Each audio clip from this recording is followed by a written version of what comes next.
बाळा, मी तिथे नाही, इथे आहे. कशासाठी इतकी धावपळ करतोयस रे? मला शोधायला मंदिरात आणि तीर्थयात्रेला निघालास? अरे माझ्या वेड्या मुला, घरी तुझे वृद्ध आईबाबा तुझ्या वाटेकडे किती आशेने बघतायत ते तुला जाणवत नाही का रे? बाळा, आठवून बघ, ज्या बापाने स्वतःच्या पायाला फोड येईपर्यंत कष्ट केले फक्त तुझ्या पायात चप्पल असावी म्हणून, आज त्याच बाबांची चार चौघात ओळख करून द्यायला तुला संकोच वाटतो.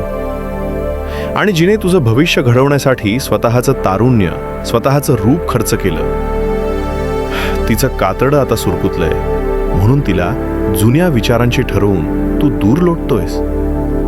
बाळा, डोळे उघडून नीट बघ.